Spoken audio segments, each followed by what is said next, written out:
Changemakers, and welcome to The Core, sponsored by Red Apple EdCo.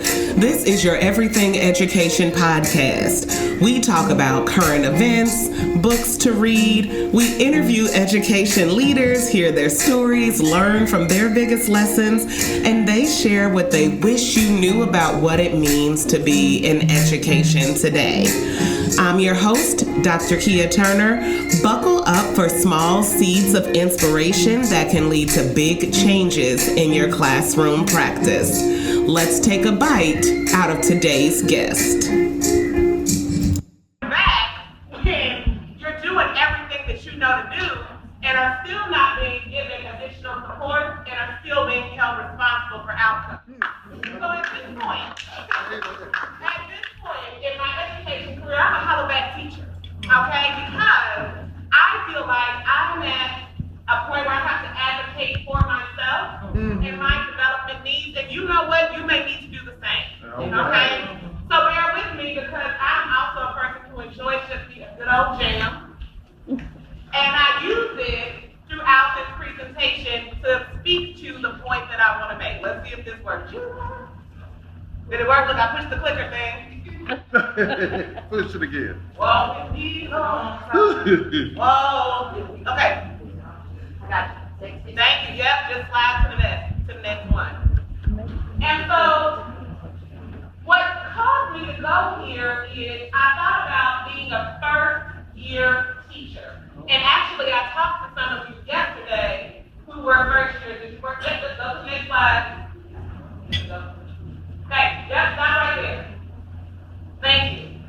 And so the reason that I was excited being a first-year teacher is because I felt like I was finally getting my chance to make a difference.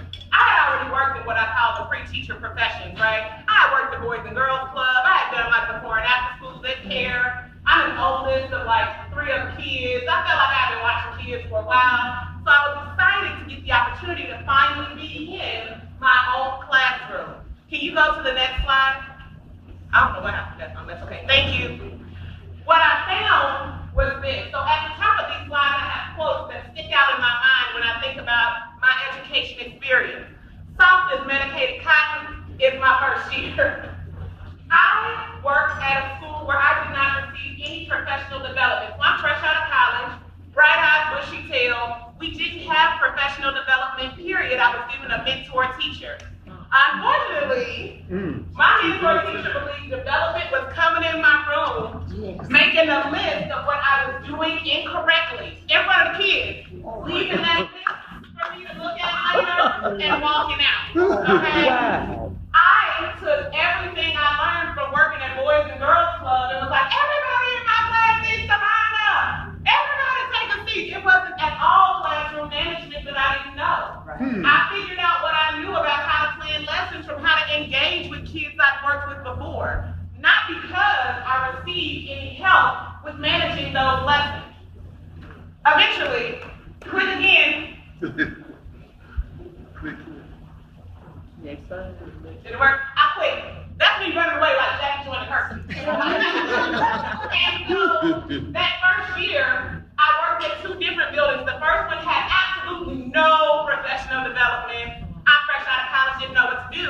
The second one, honey, I went to a school where they said, you don't need to try to teach the kids. You read from a book every day and have them write down a summary of what you said. I was teaching reading. Okay, so I'm like, what, 23.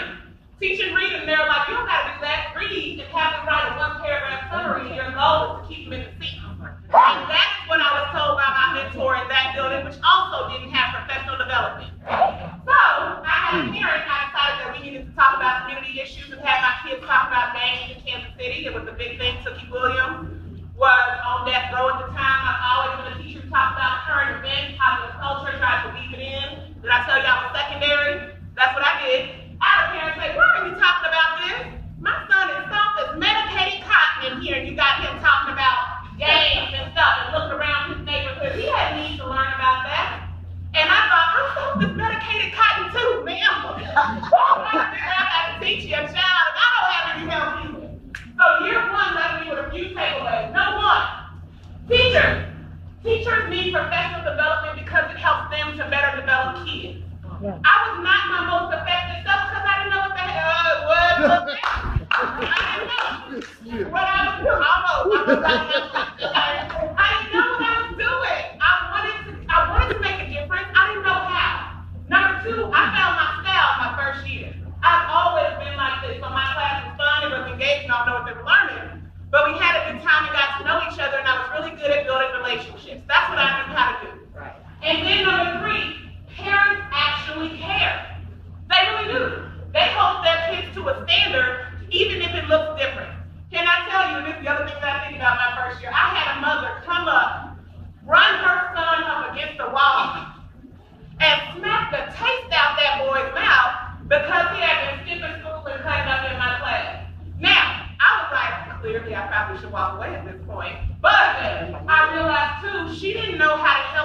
either.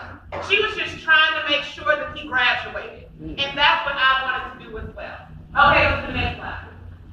So after I quit, I took a year off. I came back to it, and I did some of the best work I've ever done. And here's why I thought about it. Level 1 teacher development is just the basics for you to get in and persist. Cooperative learning structure. Can you please learn how to manage class? Teachers need to know how to manage classrooms. How to get kids working together. It's not group work, there's a strategy to it. If you've never seen the strategy, though, you don't know. You have no idea. I finally learned that, and I was like, okay. Formal and informal evaluation. I was finally at a school where other teachers would walk in and be like, oh, Kia, that was really great. Or, oh, Kia, can you talk to me about what was happening with that lesson? And I got feedback that was constructive that I could use. Peer observation. My principal actually came in and would sit down with me on the informal evaluation too. And then curriculum training. So I went and I learned how to write curriculum. I learned how to do that because I didn't know what else to do. Okay. I went back to school to get trained in curriculum and instruction so that I could better deliver lessons, and it changed the way that I designed them forever. I know everybody can't do that, but teachers need help with lesson design, and that's just the truth. Prepackaged lessons aren't the way to go. You got to teach teachers how to get in there and learn how to understand the content for themselves. Finally, like I said, relationships were my biggest thing ever. I've always been good at that, and so I managed to leverage those to help kids learn finally. Click again. Okay, so this has a whole lot of clicking. Click one more time. These are my kids, right? Some of them. Click again. Yeah. Stop. Okay. Normally you hear a Superfly song, but we just got to work with what we got. Okay. I finally learned how to connect with my kids in a meaningful way. They set up this Instagram account for me, right? When they were in the 8th grade this year, like, Miss Turner, this is our class. I used to put their assignments on there. They could post homework and send it to me, and it was great. I finally made some teacher friends. I didn't know you needed friends to do this job, but you can't do it alone. You really can't. You have got to have a network of people that are going to build you up and someday break you right on down. Can you read? Can you say that again? And then I learned how to incorporate technology. My district used to pay teachers to come after school and learn about, I don't know if y'all know this, PB Works is what it used to be called, PB Wiki. And it was just a way to flip the classroom. We had this computer trainer who was real passionate about it, so I went to all the sessions and I started flipping mine. So up there is me literally reading Romeo and Juliet to my students and then posting it online so that if they missed class, thank you, so that if they missed class, they were able to keep up. Doing these kinds of things made you feel like, oh, snap. I'm like super teacher out here. It's a cake behind me. It's a Beyonce fan blowing on me when I walk into the building. I thought I had it until that happened. I have always worked in Chinese school. One of my students I used to have to call every single day to get him to come, talk to his mom. All kinds of stuff was happening. He came up to me and said, Jessica, Coco pregnant. So I'm dropping out. I got all F. He really did. He showed me his grade card, 1C. That was me. You're the only reason I came to school. I didn't have anything in my tool bag to help him. Does that make sense?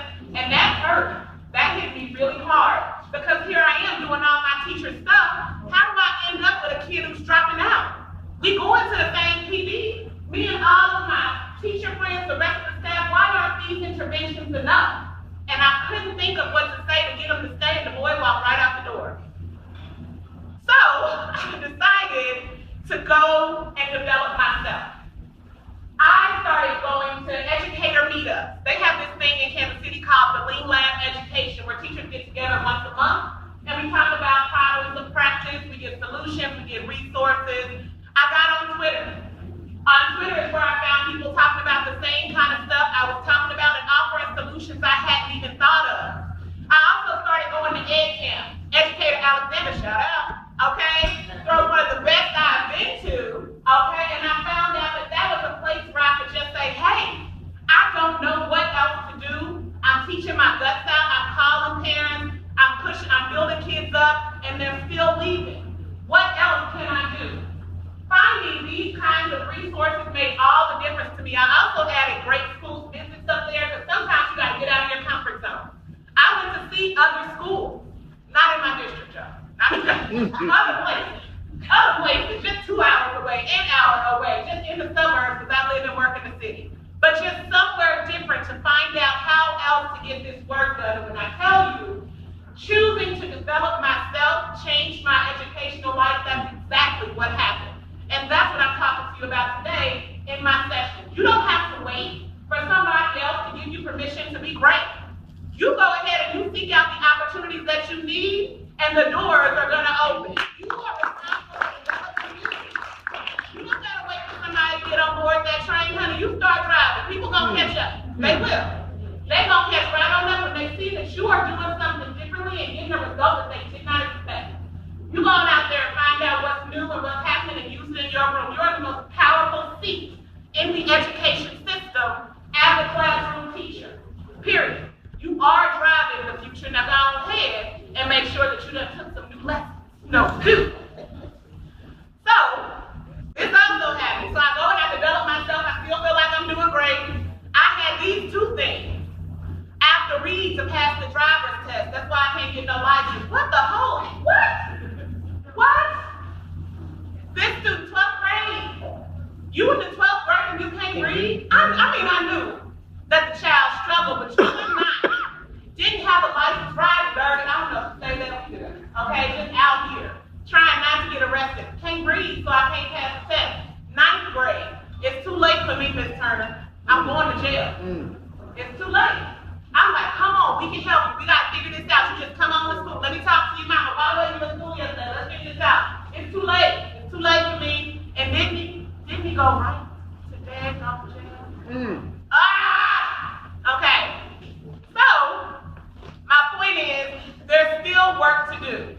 Things that I'm still working on. Differentiation, wraparound support, SEL help, reading interventions, math interventions. It's not enough to get out of your community and to expose yourself. You got to bring back a set of skills you can use, because both of those students needed these things, and I still wasn't equipped to provide them, which lets me know that being an educator means I've got to be a forever learner. I'm never going to have all the answers. Every daggone time I run into something like that, I'm like, dadgummit, what could I have used to help you? What did you need that I didn't know you needed? And I take that and I go find it, so the next time I run into that child again in a different form, I'm able to help. And that's what I'm telling you. There is still work that needs to be done.